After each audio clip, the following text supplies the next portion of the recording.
bisa dilakukan kan kalau di rumah, seru kan?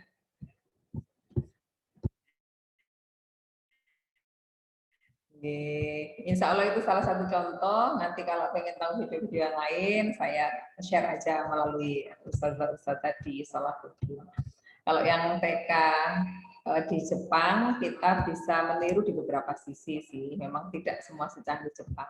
Tapi insya Allah yang paling diutamakan di usia dini adalah bagaimana kita membangun karakter mereka agar mereka nanti mampu untuk membawa misi dari nama-nama mereka pada kehidupan mereka nantinya. Oke, insya Allah itu Ustazah, supaya nanti kita bisa diskusi, monggo saya kembalikan kepada pembawa acara. Silakan.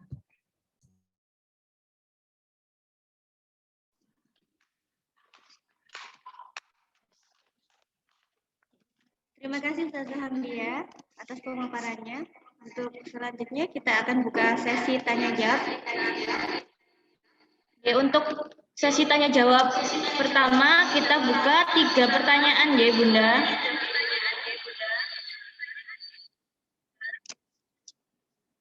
Monggo yang bertanya bisa mengaktifkan angkat tangan di aplikasi Zoom.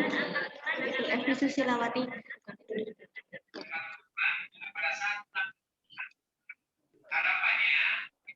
Oh, bisa melalui chat ya Bunda.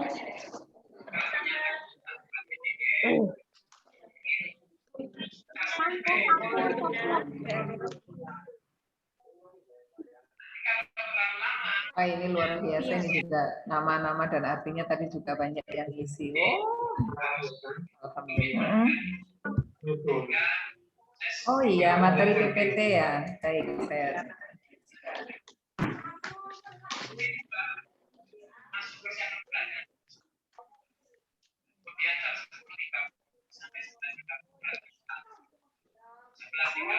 Dia pasti akan saya share nanti materinya. Saya juga lupa kok nggak meng-share terlebih dahulu kepada panitia.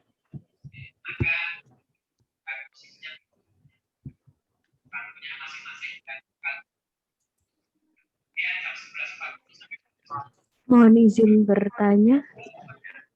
Mohon Fian kepada Bunda Fian. Oh, ini ada yang melalui chat, ada yang itu dulu, yang apa? Yang gimana? Dulu aja Us. Yang yang layang tangan dulu, Game. Kepada Mama Fian, Mama Fian, Game.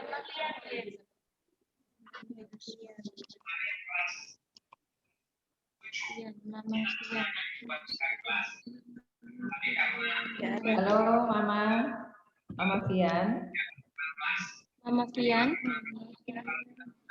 Atau di situ ada. Bunda, untuk yang bertanya harap itu ya aktifkan mikrofonnya.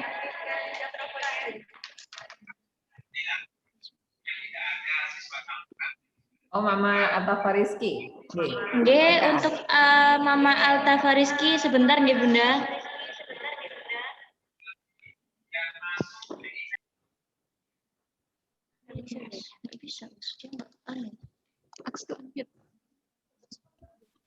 Assalamualaikum.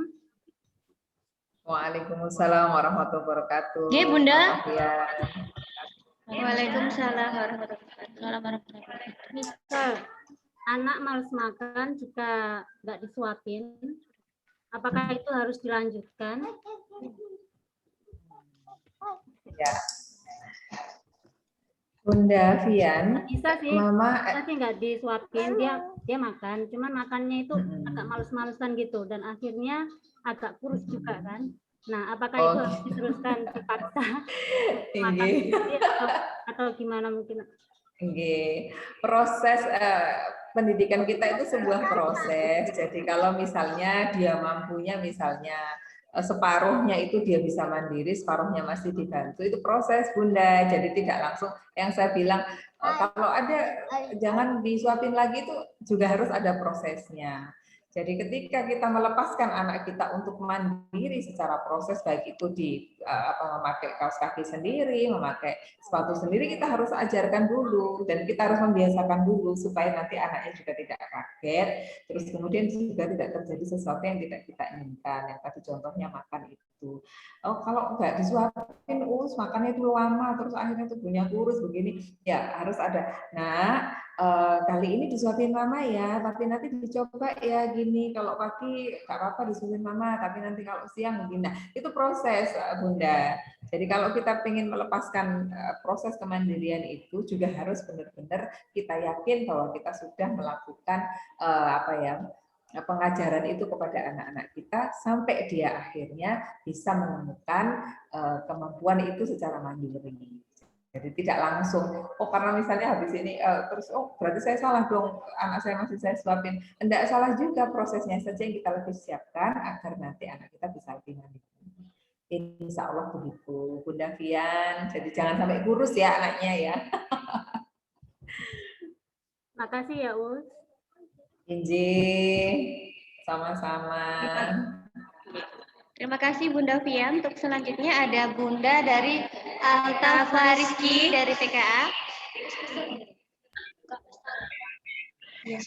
Assalamualaikum warahmatullahi wabarakatuh. Terima kasih atas Waalaikumsalam. Jadi ada dua pertanyaan Ustazah.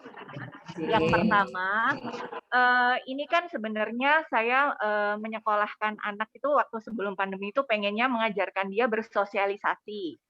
Karena tipikal anak saya ini orangnya itu pemalu dan istilahnya jago kandang. Nah, dengan adanya pandemi dan sekolahnya daring, itu jujur membuat saya rada bingung bagaimana mengajarkan dia untuk berani ngobrol dengan orang baru seperti itu. Terus biar tidak terlalu pemalu gitu. Iya. Itu yang pertama. Terus yang kedua, karena saya dan suami saya itu bekerja, jujur kita itu masih bingung bagaimana melihat efektivitas daring ini kepada anak, terutama anak TK. Karena kan yang bersangkutan masih belum bisa istilahnya bercerita banyak bahwa tadi gimana ya. Kadang-kadang kalau lagi moodnya enak bercerita, kadang kalau nggak mood ya begitu aja gitu kan ya, ngobrol sama Ustadzah, lihat video call gitu aja jawabannya.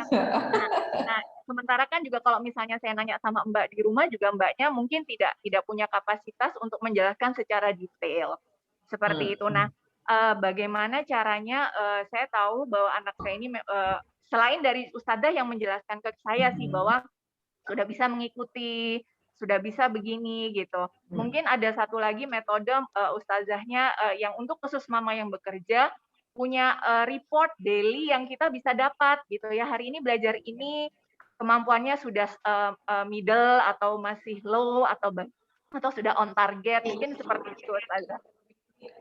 Terima kasih, itu aja pertanyaannya. Sama-sama Bunda.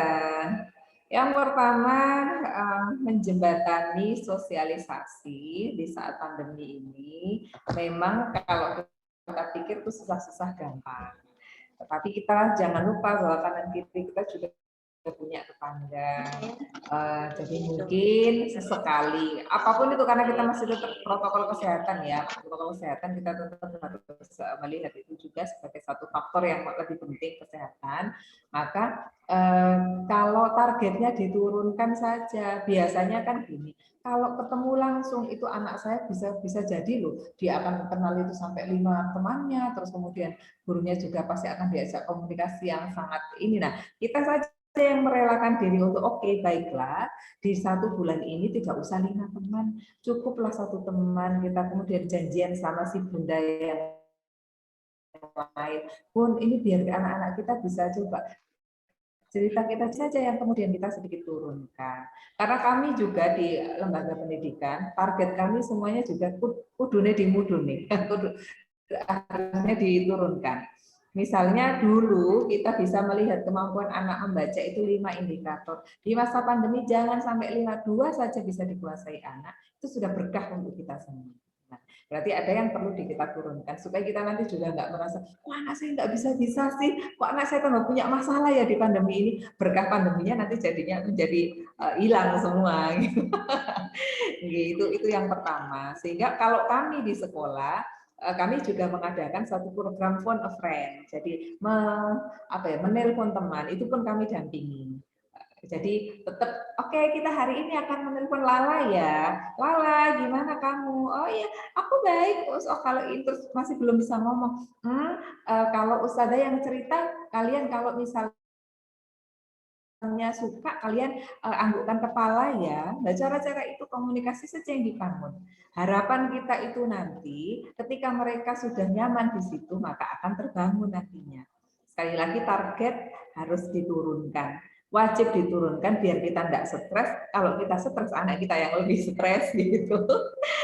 Kemudian yang kedua, karena kita memang orang tua yang bekerja, dan bekerja itu juga ibadah untuk generasi kita, maka ayah bunda yang paling penting itu bagaimana kita kemudian menjadikan guru adalah partner belajar. Sehingga gini, kok saya lihat anak saya itu dia begini ya. Kalau misalnya yang LKS ini saya ganti begini bisa enggak, Us? Karena anak saya kesulitan. Nah, itu lebih baik dikomunikasikan begitu, Bunda. Nah, sekarang kalau saya ekstrim ya, saya menjawab ekstrim. Dia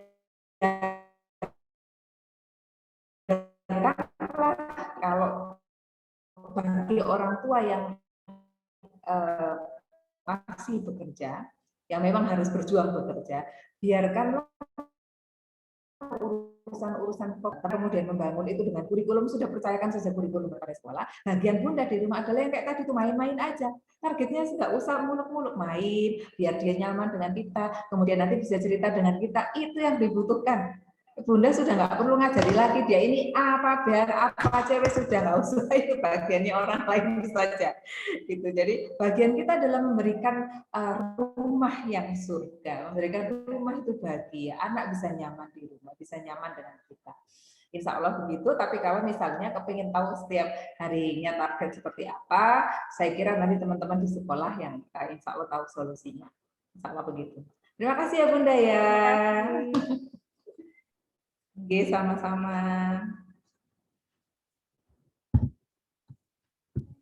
Terima kasih Bunda. Semoga jawabannya ini ada solusi ya. Ada pasti sudah membangun solusi ya. Sudah terjawab.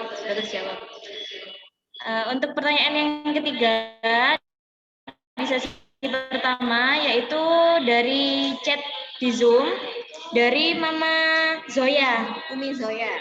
Uminya Zoya KP. Saya bantu membaca nggih Ustazah Hamdia? Monggo. Bagaimana cara mengajari sholat anak usia 4 tahun yang benar? Soalnya setiap kita ajak sholat, dianya lari atau jawabnya tidak mau. Kalau digendong atau dirayu, menangis juga dipakaikan mukena. Baik, terima kasih. Itu tadi pertanyaannya dari mamanya, Uminya. Ya.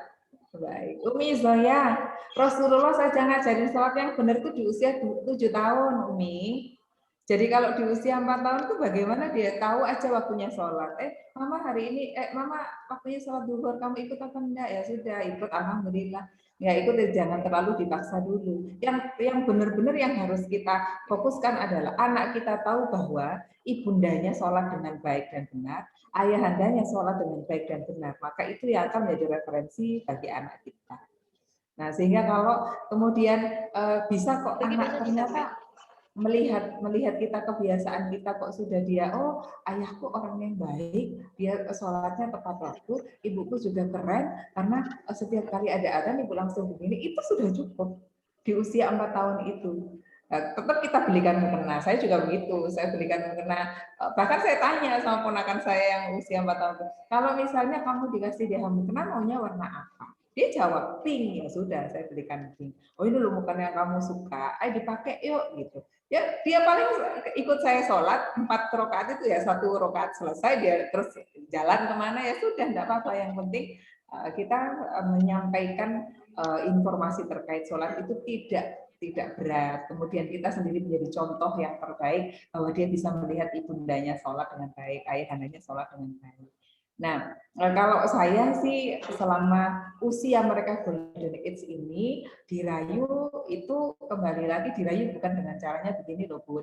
Ayo kamu nanti kalau sholat kamu tak dibelikan deh mama es krim, bukan begitu.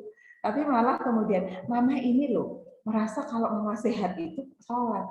Ayo kita sehat dengan sholat dulu yuk. Hal-hal yang seperti itu. Rayuan yang tidak kemudian membuat anak itu berpikir bahwa ketika aku sholat maka aku dapat hadiah es krim, ketika aku sholat maka aku dapat hadiah mukena baru, ketika aku sholat maka aku dapat hadiah yang macam-macam. Jadi sholat itu tidak bisa dibandingkan dengan hadiah-hadiah yang tadi itu material, karena sholat itu adalah hadiah Allah sendiri untuk kita sebagai hamba bisa nanti bertemu dengan Allah dengan cinta dan keridhaan. Misalnya begitu ya, Umi Zoya, enggak apa-apa, usia 4 tahun sholatnya belum benar, enggak apa-apa. Sholatnya Allahu Akbar, kemudian dia noleh kanan kiri, itu enggak apa-apa. Yang penting kita aja fokus dengan sholat kita. Terus biasanya saya ajak gini, Dek, sholat itu kalau toleh itu kamu lihat apa loh, Dek? Malah saya enggak bilang, jangan toleh kok kalau sholat enggak gitu. Tapi kamu kalau waktu sholat noleh itu kamu lihat apa? Oh, tadi soalnya Mas jalan. Besok lagi berarti masnya nggak boleh jalan di situ, gitu. Itu sih. Oke, salah gitu Mama Zoya, Umi Zoya, kalau ada yang salah saya mohon maaf ya. Bunda Zoya, terima kasih atas pertanyaannya. Semoga terjawab sudah, nggih. Untuk lanjut selanjutnya ada chat lagi dari Bunda Nuha. Untuk Bunda dari Zafira Anissa, sebentar nggih, Bunda. Itu kayaknya ada dua. Ada lanjut ke sesi 2 nggih, Bunda. Ustazah, pertanyaan yang pertama dari Bunda Nuha. Halo, Ustazah. Kayaknya di tempat Ustazah itu ada dua gadget yang nyala. Sehingga suaranya itu apa kayak bergelombang. Kayaknya ada dua akun Zoom yang nyala. Kayaknya sih. Nah, sekarang sudah tenang. Dah, suaranya sudah bagus. Sudah, insya Allah sudah bagus. Sudah Us. Oke. Sudah keren. Kami lanjutkan nggih. Tadi pertanyaan dari Bunda Nuha, bagaimana caranya membangun mood anak jika sekolah via daring menurut dia itu kurang menyenangkan. Jadi dia lebih suka semangat kalau bertatap muka, Bu. Gitu. Iya. Saya pertama kali menghadapi daring ini yang perang itu bukan saya dengan bagaimana cara mengajari anak, tapi saya perang dengan diri sendiri dulu. Jadi kok bisa ya sekolah itu nggak ketemu arek, atau saya harus ngomong di depan HP begini, saya harus ngomong di depan komputer. Yang perlu saya hajar itu cara berpikir saya dulu. Jadi nggak bisa dia sekarang waktunya begini, maka yang harus saya sadarkan pertama adalah saya dulu. Sebelum saya kemudian menyadarkan orang lain. Sehingga saya menerima dulu, akhirnya aku harus belajar inilah, harus menggunakan Zoom lah, harus inilah. Itu saya terima aja dulu. Semua komplain yang ada pada diri saya terima dulu. Komplain saya sendiri. Kemudian setelah itu baru saya bilang, ngomong ke anak-anak, halo, ini ternyata kita mendapatkan satu berkah yang luar biasa. Kita nggak bisa ketemu, tapi Allah kirimkan ini banyak loh. Aku bisa ngomong sama kamu, aku bisa begini. Caranya saya ceritakan aja dulu apa yang menjadi keresahan saya, malah saya bagi dulu sama anak-anak. Itu kalau di SD. Nah, kalau di TK kemarin, teman-teman juga begitu. Kita akhirnya bisa ya ketemu di sini, ketemu di HP, gitu. Jadi menyamankan anak dulu. Itu. Nah, kemudian setelah itu waktu itu kita terus janjian, Bunda, karena ini untuk pertama, maka Bunda juga sama-sama ya harus menyampaikan kepada anak bahwa kita sekarang caranya begini. Maka nggak bisa ketemu dulu nak, karena virusnya itu jahat, virusnya begini. Bahkan kita membawa gambar virus itu. Kita terjemahkan virus itu menjadi sesuatu yang misalnya kalau dia teman itu dia suka nyubit kita loh. Kamu nggak suka kan kalau dicubitin. Nah itu kita berikan semua pengetahuan-pengetahuan yang mudah dipahami dulu oleh anak itu tentang kondisi yang kita hadapi saat ini. Karena kalau misalnya ini sudah hampir 2 tahun kita mengalami ini, kemudian anak masih moodnya masih naik turun, berarti ada hal yang memang harus kita runut kembali, apa ya yang kira-kira, kayaknya saya belum menjelaskan kondisi ini kepada anak saya begini. Karena insya Allah bisa. Ketika saya tidak bisa bertemu dengan keponakan saya, mereka juga bilang, Ilham nggak bisa ke sini karena virusnya masih ini ya. Iya, jadi belum bisa ke situ ya, mungkin minggu depan. Ilham juga sekarang lagi batuk, itu bisa dia tanya, usia 4 tahun. Jadi alhamdulillah, karena kita selalu mencoba untuk menyampaikan segala sesuatu yang dengan bahasa dia paham. Itulah sehingga ayah bunda dicek ulang lagi ya, kalau misalnya mood anak kita masih naik turun, bisa jadi oh kenapa sih kamu nggak suka kalau ngomong sama ustazah di HP, oh karena ini ya, oh kalau ini gimana, kalau menurutmu gimana, tidak apa-apa diajak ngomong lagi mumpung ini masih awal semester, awal tahun ajaran. Maka jangan jawaban-jawaban Ananda itu jangan lupa juga disampaikan kepada teman-teman di sekolah, supaya teman-teman di sekolah bisa, oh iya berarti anak ini tidak bisa kalau kita masukkan langsung dengan kelas besar, maka kami pun mohon izin ya, boleh nggak kalau kami ini telepon tapi hanya dengan 2 orang, hanya dengan ini ya. Itu penyesuaiannya awalnya gitu dulu lah. Program ini harus ada targetnya juga, sehingga bapak ibu punya target untuk memahamkan anak, ustadz-ustadzah juga kurikulumnya bisa berjalan dengan baik dan benar. Nah ini namanya kita belajar berpartner. Kita kemudian jangan sampai nauzubillah ya. Kalau awal-awal dulu saya pernah sampai menerima begini. Kok gini sih begini oh itu banyak sekali orang tua yang pertama kali saya terus bilang, yang perlu saya pahamkan dalam kondisi ini bukan orang tua, bukan juga anak-anak, tapi saya dulu yang harus paham tentang kondisi ini. Sehingga ketika saya memahami kondisi ini, saya menerima ini, saya baru bisa kemudian berdiskusi. Ibu, bapak juga begitu. Bapak Ibu, kalau sampai saat ini kita masih ngeyel sama Allah misalnya, kok saya pandemi begini penuh, oh saya ini ekonomi saya menurun begini, itu berarti Bapak Ibu ayo bareng-bareng lagi kita datang ke Allah bahwa segala peristiwa yang kita punya ini tidak luput dari Allah yang merestuinya, meridhoinya. Apapun itu rasanya, mungkin sakit bagi kita, mungkin itu sangat menderita bagi kita, tapi Allah tahu yang kita butuhkan. Maka ketika kita menguatkan diri kita, insya Allah anak-anak kita pun akan lebih kuat dari kita. Insya Allah begitu. Bunda Nita. Atur suwun nggih. Mohon maaf ya, kurang berkenan. Terima kasih Ustazah. Sama-sama. Selanjutnya dari Bunda Naufal. Oke, untuk pertanyaan Bunda Naufal hampir mirip dengan Bunda Nuha. Untuk belajar online Ustazah Hamdia. Nah, karena Ananda ini cenderung gampang bosan. Gimana nggih untuk baik. Nah, ini juga bisa gini, kalau kami menggunakan Zoom itu ada waktu di mana langsung kami bikinkan breakout khusus gitu. Kalau kita bisa melihat anak-anak yang cepat bosan, misalnya kita desain, teman-teman di sekolah juga jangan melebihi dari 45 menit kalau desain ketemu sama anak-anak ya teman-teman ya. 30 menit itu sudah cukup. Makanya pembelajaran kita harus cukup efektif kalau di usia PAUD. Misalnya yang mau kita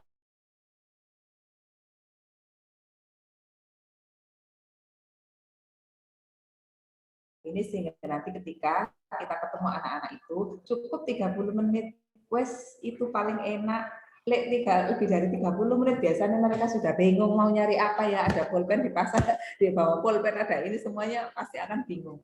Nah, itu kita harus memahami juga kebutuhannya, sehingga kalau Naufal cenderung gampang bosan, pas misalnya Naufal itu kekuatan mendengarkan di dalam baik itu Google Meet atau apapun atau video call atau apapun hanya 15 menit, ya jangan dikasih lebih. Sehingga apa? Di rumah kemudian diperkaya dengan sesuatu yang lain. Oh, Bunda Noval ini sampai saat ini kalau ketemu sama kami masih kuatnya 15 menit, Bun. Jadi ini nanti bisa belajar sama Mas Noval di rumah seperti ini. Kami tadi begini, tidak apa itu disampaikan saja kepada ayah dan Bunda di rumah. Sehingga apa, kita tidak membuat anak itu juga akhirnya merasa bahwa sekolah ini lebih berat lagi. Nah, memang sekali lagi ayah bunda, saya harus bilang dan saya harus pegang ngomong ini. Pandemi ini adalah satu kesempatan yang diberikan oleh Allah kepada kita, bahwa yang berhak untuk menentukan anak kita itu hitam, putih, merah, biru, jingga itu adalah orang tua. Saya sampaikan itu harus dengan tega itu, Bapak dan Ibu. Saya mohon maaf dulu. Karena apa? Kalau kemudian kita mengharapkan orang lain yang bisa mewarnai anak itu dengan 90%, itu tidak mungkin. Karena apapun itu kondisi ini kita sangat berbahaya kalau ketemu. Nah, makanya yang harus saya bilang, yang harus saya sadarkan adalah diri saya. Saya pun begitu target. Saya biasanya kalau saya ketemu anak-anak itu saya bisa begini, anak itu bisa begini, atau itu begini. Saya pun harus menurunkan targetnya. Ustazah di Salahuddin juga harus menurunkan targetnya. Padahal biasanya anak ini mudah kalau diajak hafalan. Kok sekarang tuh susah, kemudian menjadi galau. Dan galau itu tidak sampai di situ. Akhirnya apa ya, mempengaruhi emosi. Itu sangat tidak sehat nanti akhirnya. Gitu ya. Jadi ayah bunda kembali lagi mari kita bersinergi di rumah. Bagian di rumah adalah bagian menciptakan surga untuk anak-anak kita dan untuk keluarga kita. Bagian yang kemudian bisa digarap oleh teman-teman di sekolah, maka percayakan itu, tapi tetap kita adalah partner belajar. Kita orang-orang yang harus berani bilang bahwa kita semua belajar. Maka kita tidak akan menyalahkan siapapun itu. Nauzubillah, kita pun tidak akan menyalahkan kondisi, tidak akan menyalahkan pandemi, tidak akan menyalahkan siapapun. Tapi kita akan menerimanya dengan rasa syukur bahwa semua ini adalah Allah kasih karena kita dicintai oleh Allah Subhanahu wa taala. Oke, insya Allah demikian.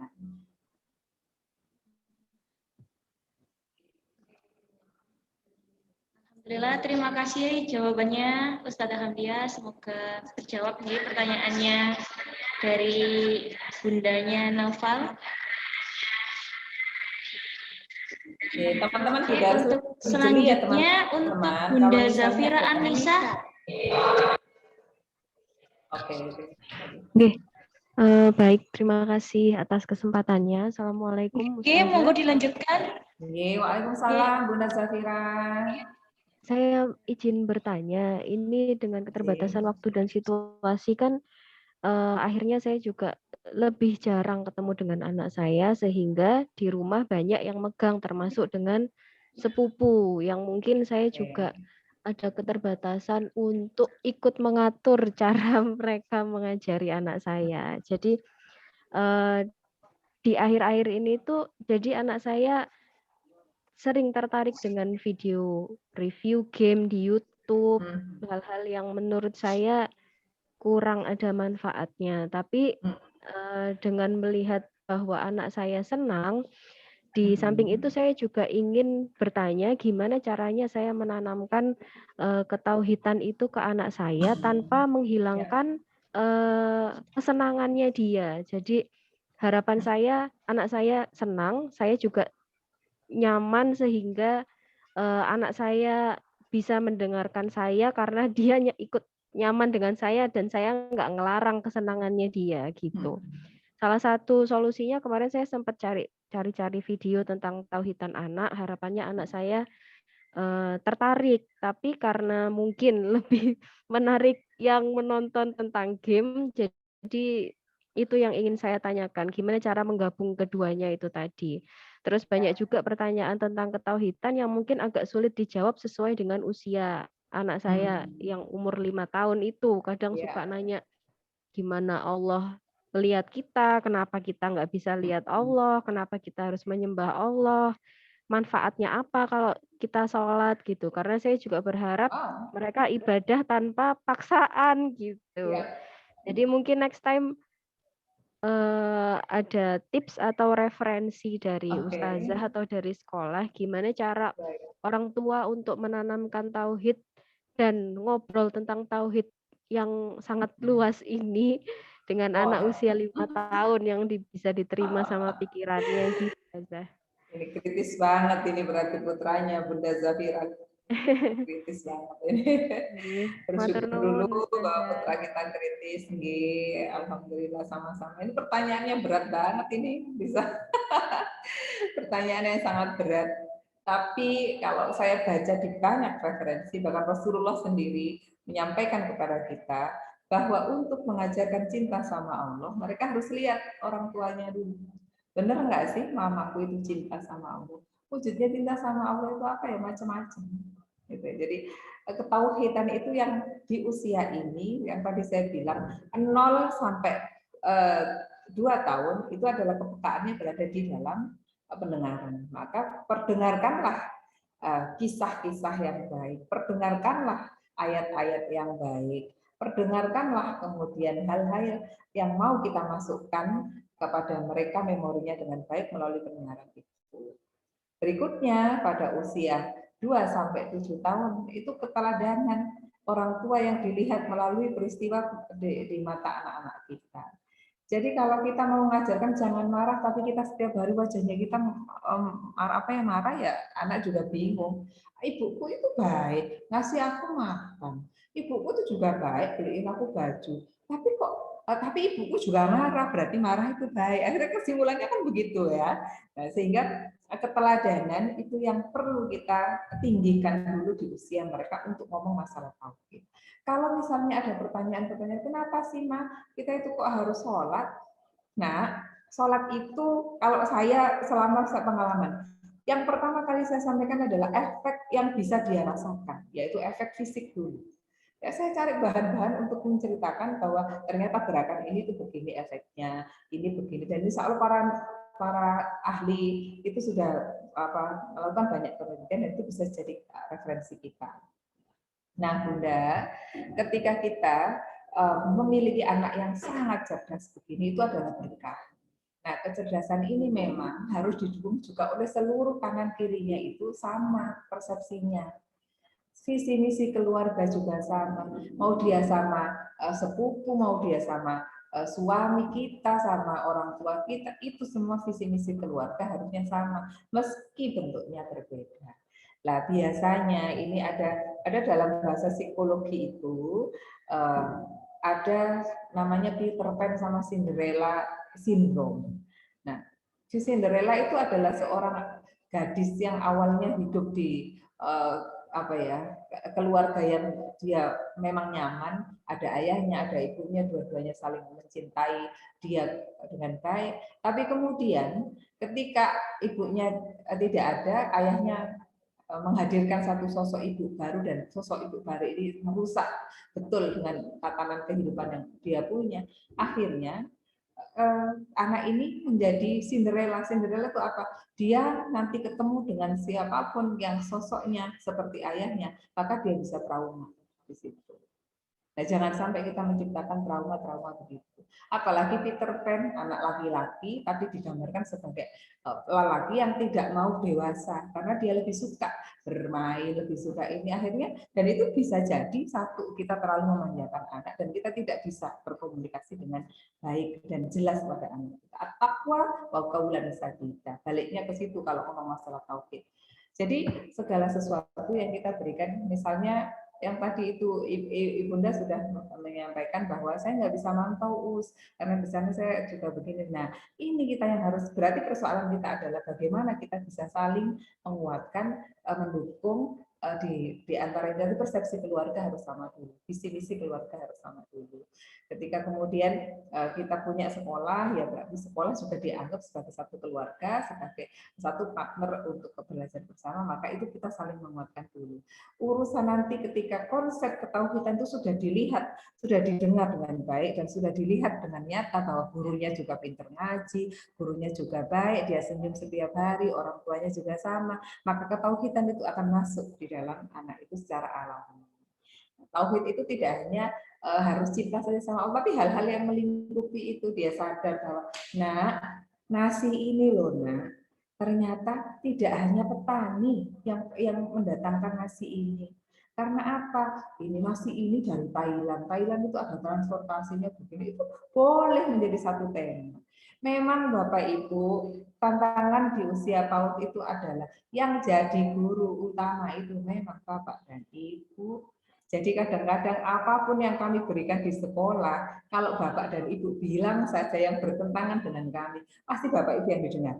Kita sudah menjadi orang yang pemain film gitu, kita cuma figuran saja sebenarnya gitu. Nah, biasanya saya membangunnya begini, Bapak Ibu di rumah seperti apa, biar nanti saya bisa niru, saya malah bisa begitu sampaikan kepada orang tua. Oh ya, saya di rumah tuh begini, oke, berarti saya cari model yang begini ya, supaya nanti kita bisa nyambung. Nah, itu yang kami bangun, supaya kita sama-sama bisa menjadi orang yang senang belajar. Insya Allah seperti ini bisa kita lanjutkan diskusinya karena agak panjang. Pertanyaannya juga sangat berat karena ini harus dilalui dulu, baru kita bisa. Oh ternyata ini kendalaku. Oh ini kendalaku. oh ini kenal. Jadi kita ambil dulu bagian besarnya adalah ketika ibu tidak bisa melihat perkembangan itu secara detail, maka sediakan diri dulu untuk melihat perkembangan anak kita secara detail, menyamakan dengan orang visi dan misi keluarga supaya nanti kita bisa bersama-sama saling menguatkan. Insya Allah begitu, Bunda Zafira. Mohon maaf.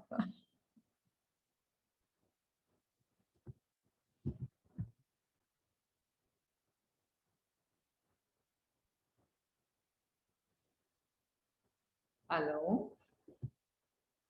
Mana lagi ini berarti ada pertanyaan. Terima kasih Bunda Zafira pertanyaannya sebelum. Masih ada pertanyaan melalui chat Ustazah. Luar biasa. Oke, baiklah. Kami buka satu sesi lagi untuk pertanyaan yang sudah ada di chat Ustazah Hamdia. Sudah ada 6 pertanyaan, alhamdulillah.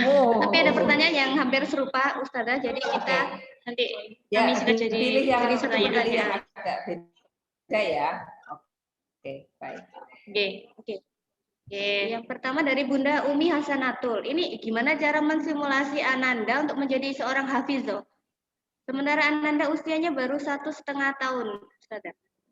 Tapi sudah bisa hafal banyak kata. Banyak. Hafalannya sudah. Bacaannya juga sudah bagus, Tah. Sepertinya kalau bacaannya masih pelat-pelat ya kalau pelat. Oke, berkah. Kita itu alhamdulillah berkah kalau punya anak yang mudah sekali menghafalkan. Seperti halnya Imam Asy-Syafi'i. Imam Asy-Syafi'i itu kalau baca buku sampai nggak berani membuka dua lembar. Karena saking cerdasnya, satunya harus ditutup begini. Hari ini kita berkah dulu anak kita, alhamdulillah kalau bisa ngapalin, alhamdulillah.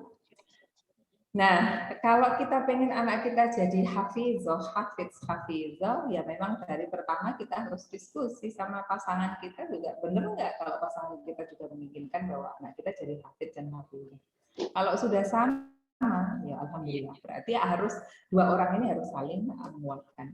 Tidak boleh kemudian saat sudah berikrar bahwa anak kita hafizah, kemudian nanti cara ayah dengan cara bunda berbeda caranya untuk menjadikan dia hafizah. Itu dulu. Jadi dari hati ke hati dulu benar-benar diyakinkan antara ayah dan bunda. Kalau misalnya sudah sama-sama yakin, maka baru kita butuh apa sih metode yang paling asik untuk anak kita. Dilihat sebelum kita menentukan metode, berarti kita observasi dulu anak kita. Oh, anak kita itu loh Pak, kayaknya lebih ini tajam pendengarannya Pak. Berarti ayo kita beli itu loh, apa namanya yang Ustadz siapa itu, Ustadz Abu Somad ya, atau Ustadz siapa yang punya speaker ngaji, nah gitu. Nah, coba kita lihat lagi variasinya. Oh cepet Pak, bener. Tapi sekarang sudah mulai beranjak dia suka ini pakai audio visualnya. Oh berarti besok kita fokuskan untuk misalnya ada di hari apa dia, nak kita ngapalin pakai lihat video ini ya, tapi di hari tertentu. Jadi anak itu juga harus mulai dibiasakan dengan jadwal yang jelas. Gitu. Nah, setelah itu kalau misalnya dia mengalami masalah, kok hari ini hafalanmu tidak cukup bagus ya, jangan langsung kemudian anaknya yang salah, tapi bisa jadi oh hari ini moodnya anak saya mungkin tidak bagus, maka apa kayaknya anak ini butuh liburan, kayak kita ajak liburan dulu dong. Itu enaknya kalau bapak dan ibu sudah sama, Bunda. Kalau bapak dan ibu sudah sama, artinya kita tidak berjuang sendirian. Dan insya Allah pasti siapapun orang tua menginginkan anaknya bisa lah menjadi hafiz-hafizah, karena apa, kita menyiapkan mereka juga nanti bisa menyematkan mahkota kita di surga gitu ya. Tapi jangan juga terlalu egois bahwa kita juga tidak berjuang gitu ya. Kita pengen anak kita menyematkan mahkota di ini, tapi kita juga maaf ngaji kita juga perlu tetap diperbaiki. Nah itu yang paling keteladanannya di situ. Kalau kita pengen anak kita hafiz itu ya minimal kalau nggak bisa hafal 30 juz ya kita orang tua juga harus berusaha lah juz 30 selesai gitu. Terus kemudian anak kita juga melihat bahwa kita juga berusaha untuk menghafalkan, apalagi masih di usia-usia yang kecil 1,5 tahun, saya kira orang tua menjadi keteladanan yang terpenting dan dia bisa melihat banyak hal dari orang tua. Insya Allah demikian. Mohon maaf.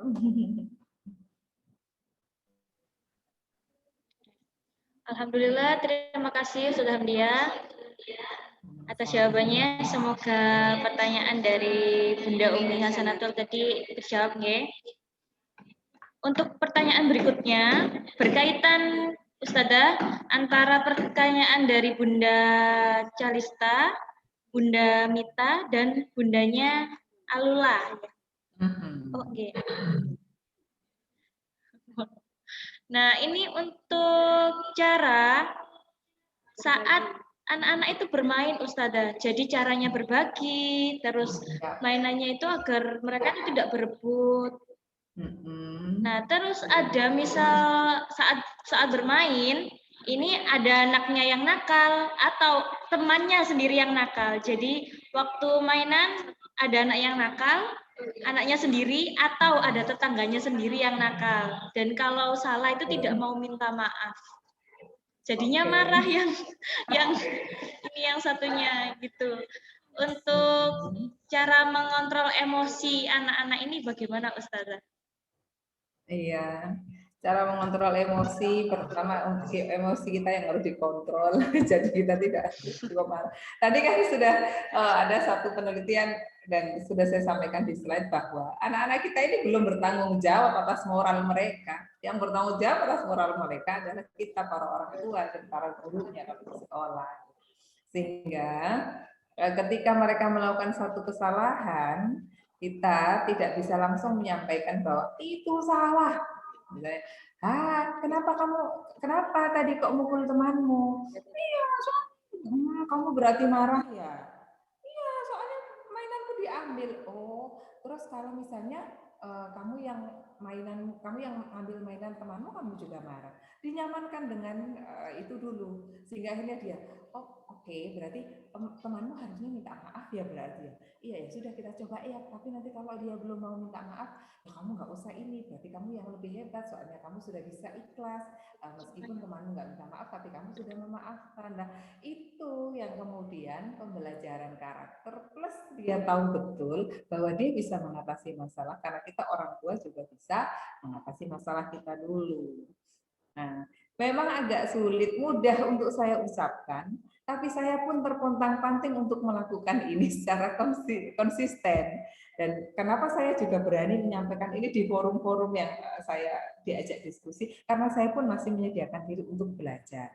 Jadi itu Bunda. Nah, baik itu anak kita yang melakukan kesalahan atau anak lain yang melakukan kesalahan, caranya itu tadi, ditanya perasaannya dulu, kita buka ruang emosinya dulu. Kenapa ya kok kamu sampai marah? Kenapa kamu kok sampai begini? Itu dia merasa dihargai. Kalau dia merasa dihargai, maka oh mamaku tidak menyalahkan aku dulu, tapi mamaku menasihati. Udah dia yang ditangkap adalah mama tidak marah, mama hanya menasihati. Baru nanti ketika usia dia tahu bahwa ini salah, ini benar, itu baru kita sampaikan tahapannya lagi. Insya Allah demikian, supaya kita juga kembali lagi, kita tahu fitrah kita sudah tahu fitrah anak-anak kita, supaya kita bisa mengemban amanah untuk pendidikan ini, tidak hanya hari ini, tapi pun menyiapkan mereka pada kehidupan mereka nanti yang sesungguhnya. Apa ada yang terlewat ya dari apa yang saya sampaikan, Ustazah? Untuk ini tadi ya? Ustazah berbagi, tentang berbagi. Ya. Metode berbagi itu yang paling mujarab adalah kita memang langsung, hai ini hari ini mama beli 2 roti, satunya untukmu, satunya kamu boleh bagi kepada teman. Itu metode yang paling mudah. Kemudian saya sampai sekarang pun masih berkolaborasi dengan para orang tua yang memiliki anak-anak autis. Gitu. Bahkan beliau itu mengajarkan anak-anak autis dan bisa, itu adalah gini, hari ini mama masak banyak, ini untuk kita, ini nanti untuk tetangga ini. Kamu ke sana, tetangganya ditelepon dulu, Bu, anak saya mau latihan untuk mengantar makanan, minta tolong ya nanti.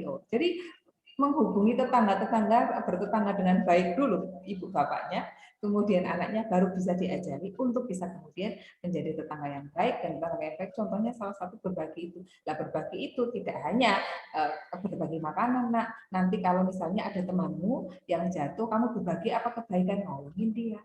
Nah, itu tahapan-tahapannya. Jadi usia-usia ini langsung bisa ya tadi aja langsung ini mama alhamdulillah punya rezeki lebih. Ini mama beli 2 pensil, 1 untukmu. Terus tanya temanmu yang belum punya pensil siapa? Atau tanya ustazah, ada nggak temanku yang belum punya pensil? Aku punya pensil lebih. Jadi aku kata mama, aku boleh memberikan ini kepada temanku. Begitu. Biar nanti anaknya juga bisa secara alami, orang dewasa juga pasti oh bahagianya. Guru itu bahagia kalau melihat perkembangan anak-anak begitu. Benar nggak Ustazah? Bos. Benar. Berarti jawabannya adalah dengan memberikan pengertian dan contoh langsung. Setelah mereka sudah mau berbagi, kita kasih reward berupa ucapan wow, hebat. Ya, boleh. Masya Allah. Gitu ya. Masya Allah. Terima kasih Ustazah. Masya Allah. Ya, bahkan sampai gini, oh, kamu loh seperti Utsman bin Affan loh. Siapa Utsman bin Affan? Itu Rasulullah punya sahabat Utsman itu setiap hari dia berbagi ya, gitu. Sudah boleh. Gitu. Macam-macam Ustazah. Jadi dikasih contoh ya. Contoh teladan yang bagus. Terima kasih jawabannya, Masya Allah. Selanjutnya dari Bunda Dian. Ini kan masa pandemi ini teman-teman pakai HP Ustazah. Jadi akhirnya keterusan gitu. Gimana cara meminimalisir penggunaan HP ini? Sama gimana caranya Bunda Kahla untuk bisa tetap fokus saat daring. Ya, sepertinya dengan main HP. Ya tadi saya juga ingat ada pertanyaan dari Bunda Zafira tadi juga masalah HP dan game. Nah, kita memang cobaan yang paling berat saat ini berada di gadget memang. Kita orang dewasa. Saya sampai harus pakai kacamata dalam kurun waktu ini kan dulu saya alhamdulillah bisa kalau ngajar itu sudah buang kemana HP-nya, pokoknya fokus ngajar kalau tatap muka. Terus sekarang setiap hari harus ngecek WA, harus ngecek macam-macam, itu akhirnya kalah saya, sehingga saya harus pakai kacamata. Tapi tidak apa-apa, dinikmati saja, ini bisa pakai kacamata. Nah, kalau ngomong masalah gadget, saya itu menerapkan apapun yang saya terapkan dengan anak-anak itu yang paling manjur saat ini itu dengan jadwal dan konsistensi.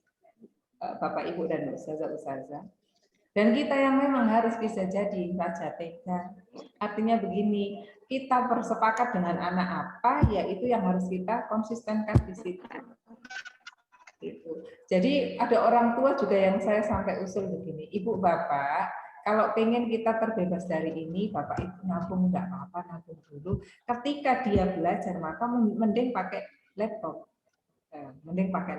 Itu kalau saya dengan orang tua yang misalnya saya lihat bahwa beliau mampu untuk menabung dan membeli laptop gitu. Tapi yang paling pertama untuk karakter tadi itu agar dia tidak selalu menggunakan ini, maka kita ngomong dulu. Nah, HP ini dibeli mama, HP ini atau misalnya HP ini punya mama. Masih untuk bekerja, tapi bisa dipakai belajar ketika nanti ini. Setelah itu mama ya yang pakai. Terus biasanya mereka merajuk, tapi kan udah selesai, ini boleh nggak aku main begini? Itu kalau tidak di kesepakatan awal, jangan pernah dikasih dulu. Oke, kita lihat kesepakatan kita jalankan dulu 1 minggu ya nak ya. Kamu pasti bisa deh, karena kamu itu anak yang hebat. Mama juga sebenarnya pengen sih minjemin kamu, tapi mama itu ya mama juga harus belajar untuk jadi disiplin, nah, gitu juga. Jadi kita menempatkan dengan anak kita sama-sama belajar, sehingga anak kita juga merasa punya teman belajar secara nyata, yaitu orang tuanya. Ya akhirnya bahkan tidak hanya HP Bapak Ibu, saya itu kan punya kebiasaan yang sebenarnya contoh saya itu, saya bukan orang yang baik juga sih kepada anak-anak kecil itu karena saya terlalu straight gitu ya. Saya bilang kalau makan sambil duduk, tidak boleh berdiri, tidak boleh ini, saya bilang begitu. Terus kemudian saya juga mencontohkan itu. Sampai ponakan saya itu kalau dia dalam kondisi yang sangat nyaman dan dia bisa melakukan semuanya dengan baik, saya manggil saya, Deham, aku makan. Oh, kamu makan sambil duduk ya, Dek, keren. Sampai seperti itu. Saking saya juga orang yang straight. Nah, tetapi dalam straight itu saya juga kemudian bilang, ya soalnya begini, kalau kita coba nih, kalau makan sambil berdiri itu ini apa namanya? Oh ini sapi, ini sedang makan apa enggak?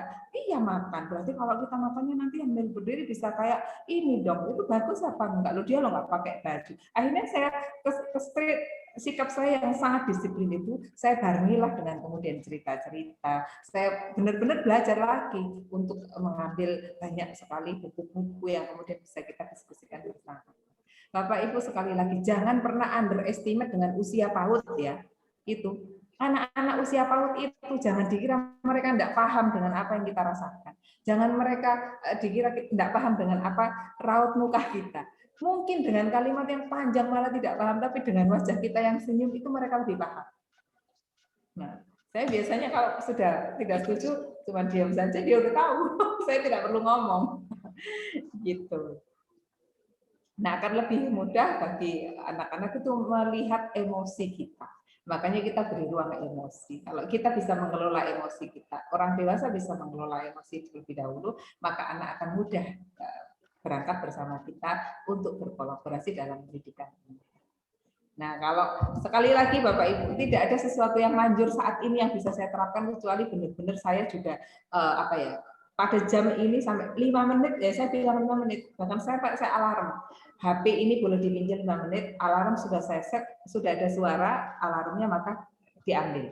Mau dia nangis atau tidak saya bilang, kita tadi 5 menit, maka kita ambil 5 menit. Nanti kalau kita bisa belajar dengan ini mungkin akan bisa pinjam lagi. Tapi saya harus cari banyak kegiatan. Itu karena saya bisa nungguin dengan full ya. Karena saya bisa nungguin dengan full, saya tidak karena kalau sudah masuk di dalam bersama anak-anak saya buang semua hal-hal yang utang juga saya buang semua supaya saya fokus dengan anak-anak saya, dengan anak-anak yang berada bersama saya gitu. Oke, itu.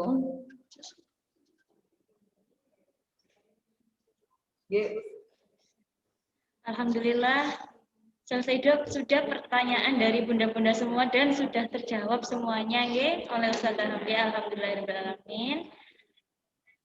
Dan dari sini kami Ustazah Meta dan Ustazah Sari bisa menyimpulkan bahwa mendidik anak itu harus dengan cinta ya Ustazah ya. Ya tidak boleh marah. Nah, dan harus bisa mengontrol emosi saat mengajari anak apalagi saat pandemi saat ini ya Ustazah ya. Ya. Nah, kolaborasi orang tua dengan pendidikan juga sangat penting. Seperti itu. Ya Ustazah Hamdia ya. Insya Allah. Itu kesimpulan dari kita dan kami ucapkan terima kasih kepada bunda-bunda semua yang sudah berpartisipasi atas pertanyaan-pertanyaannya dan kami sampaikan kepada Mama Fian yang sudah melakukan sesi tanya jawab untuk pertanyaan yang pertama. Jadi untuk Bunda Fian mendapatkan buku dari Ustazah Hamdia. Oh. Yang ditulis itu buku karya dari Ustazah Hamdia. Oh, ini maksudnya. Ya, baik. Selamat kepada Bunda Fian. Selamat Bunda. Oke, siap. Oke, terima kasih Ustazah. Oke, untuk ini Ustazah Hamdia ada pertanyaan menyusul, mungkin bukan pertanyaan tentang seputar ini, hanya pertanyaan kasus pendidikan usia 0-7 tahun, itu ada salinan materi, nanti mohon dikirimkan ke kami nggih Ustazah nggih. Oh iya, tapi ini yang paling lengkap nanti Bapak Ibu bisa beli namanya buku Fitrah Based Education itu, tapi bukunya besar, tebal sekali. Saya kebetulan tidak bawa ini. Dan alhamdulillah beliau langsung saya share ini materi insya Allah ini sebentar. Bunda. Bunda kita kok maksudnya. Ya. Jadi untuk Bunda yang bertanya tentang materi, ada bukunya nggih Bunda, bisa beli langsung di Ustazah Hamdia. Bukan, kalau yang itu tidak di saya karena saya belum tahu juga yang tadi bukan. Intinya begini. Mohon maaf Ustazah, toko terdekat ya Bunda. Kalau misalnya diskusi kita hari ini masih kemudian perlu dilanjutkan, misalnya pengen WA saya sendiri atau apa, monggo silahkan saya serahkan itu kepada teman-teman di Salahuddin. Mau bagi nomor saya kepada para bunda juga silakan. Saya serahkan ke dalam. Dalam.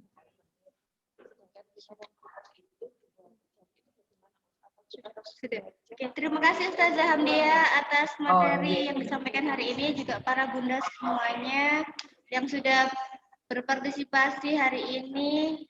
Sungguh excited sekali mengikuti pemateri hari ini. Untuk materi bisa dilihat via chat Zoom, sudah ada dikirim Itu Ustazah Hamdia. saya juga akan kirim ke Ustazah siapa ya? Ustazah Ica atau Ustazah siapa ya? Itu. Supaya nanti bisa, kalau nggak bisa dulu di situ maka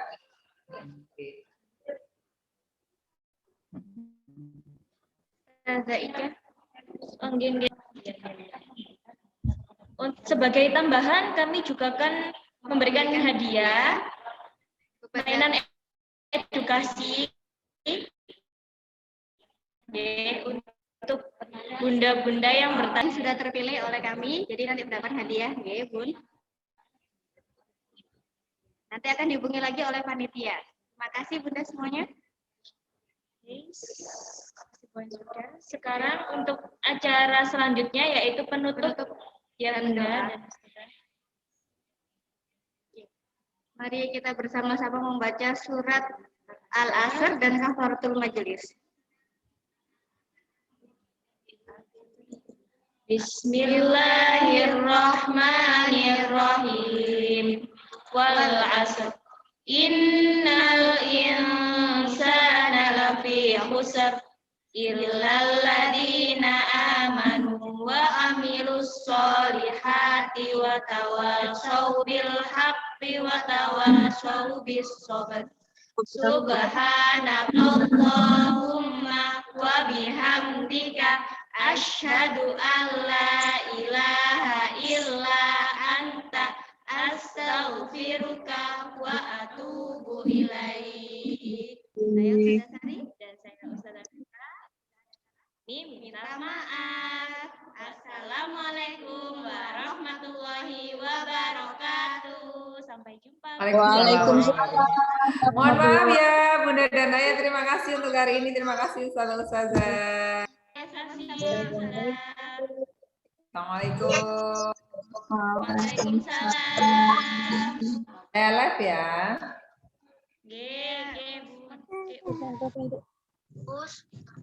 Dalam.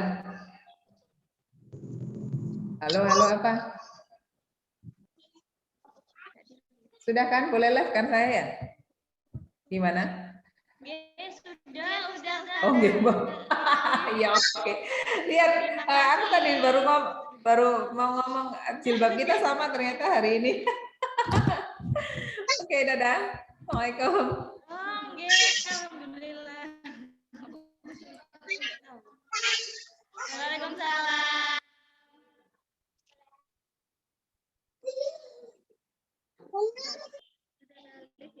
Saya kita dulu live ya. Live ya.